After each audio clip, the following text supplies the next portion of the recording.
story. A story about someone very famous. A story about a person who is so famous we have devoted an entire day to celebrating him. For he is the patron saint of this great land we call England. You will know him as a knight with a helmet, a sword, and full of bravery. His name is George, Saint George. And of course, he slayed a dragon. And here's my dragon. This is Dennis. Dennis, my dragon. But I'm here to tell you the true story of George. You see, long ago there lived a man called George, and he wasn't English, he wasn't even British. He lived many countries away, in the countries of the Mediterranean Sea. And he travelled from country to country to country, and he became famous for one thing: monster slaying. Giants, sea serpents, ogres, you name it, George slayed it. And so by and by, he came to a village in a country new to him, and he realised after several days of staying there and moving on then to village to village to village, there was a distinct lack of young girls under the age of 18. And he wondered why. So he went to the local tavern, where you could always find out answers to your questions. And he spoke to the locals there, and they all told him that one day a dragon had come to their lands. Yes, that's right, a dragon. Much the same as this dragon here, much the same as Dennis. And this dragon, he had come to their lands, and he had started to terrorise the people all about. And he'd eaten the cattle, and he'd scared the people down below. And he flew through the sky, breathing fire. And so the king had gone to him, and he asked the dragon what the dragon liked to eat most of all. And the dragon replied, "Little girls, for they are made of sugar and spice, and all things nice." Ooh. And so it was that the deal was struck with the king and the dragon. The deal was struck that the king would provide the dragon with one little girl every week. And so it was that by and by the girls under the age of 18 began to dwindle in number. And so the people of the land became sad for their daughters, their granddaughters, their nieces. They all started to be fed to the dragon and were lost. But George said no. He said this was not right and he could do something about it.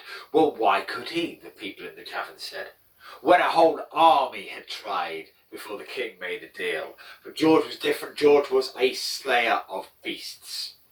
And so he set off with nothing but his trusty sword. A bit more metallic than this one, for this is made of wood. And he set off to find the dragon. And he travelled many days and many nights until he came across a great cliff.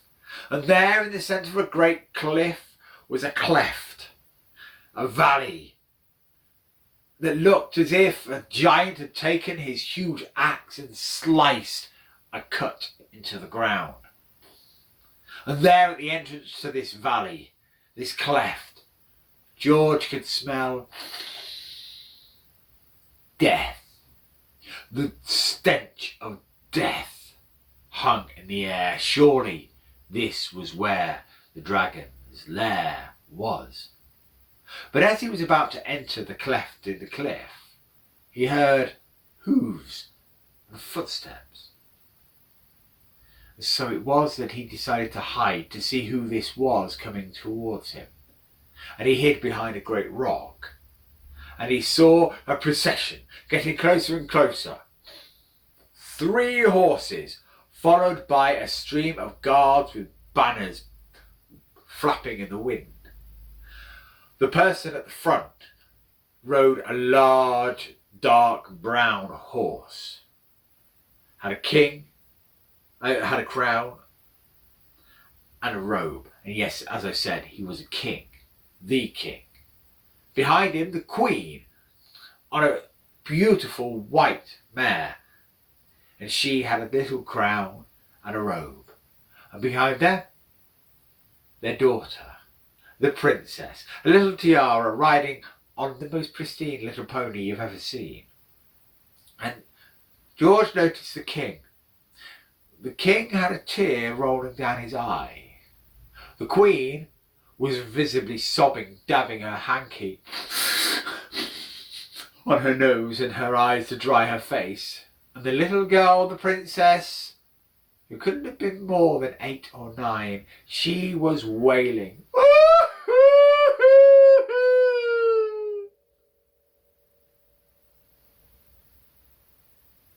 Well, that's when George stepped out. He bowed down low and he said, "Your Royal Highness, I am George, the monster killer."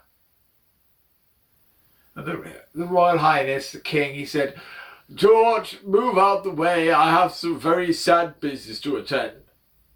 "I know," said George. "I know of the dragon. And I'm guessing that the only girl left to feed the dragon is your daughter." "Yes," said the king. "Oh, yes." And he started to cry.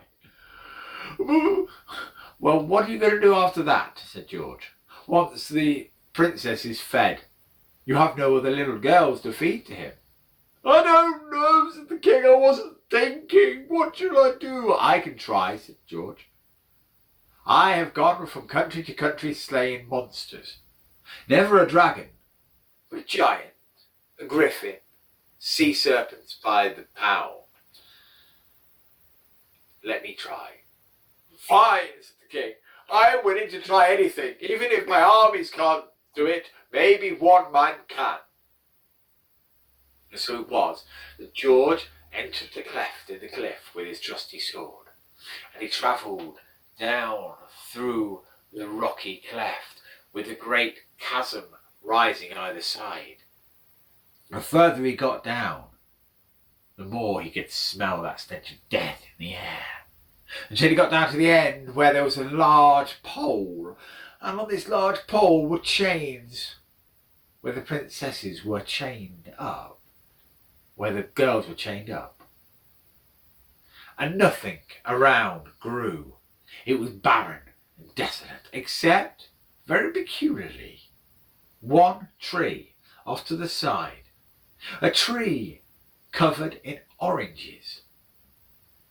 How strange, how peculiar that this tree should be able to survive here. And there in front of George was a cave, the mouth stretching high up the cliff. Nothing but darkness and a whiff of smoke. The dragon must surely be in there, he thought. With his sword drawn, he shouted, "Dragon! Dragon! I am here, I am waiting for you. I am George, slayer of beasts. You will not be eating a little girl this day. Come forth, meet thy doom."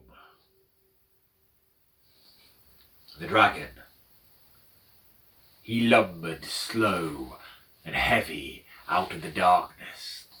His nose came first with his sharp teeth, followed by the beady yellow eyes, and his great hulking body. Every time his foot hit the ground shook. The beast towered above George, and he looked down. You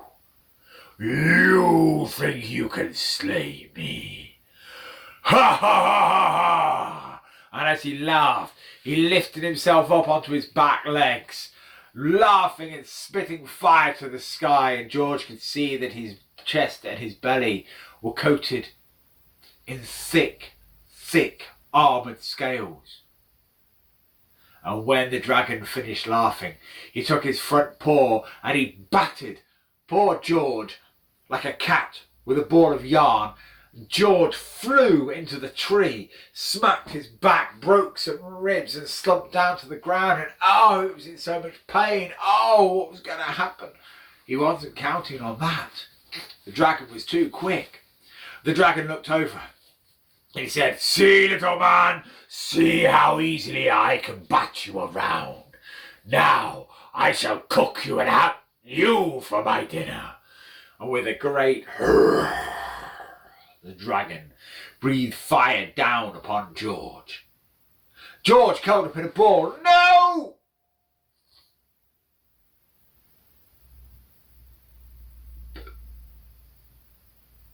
Nothing happened. George watched as the flames flew all around the orange tree, but did not hit him. The orange tree and George were safe, and his ribs felt better. This was a blessed tree. This was a tree sent from a greater power, surely, he thought. A tree blessed with magic.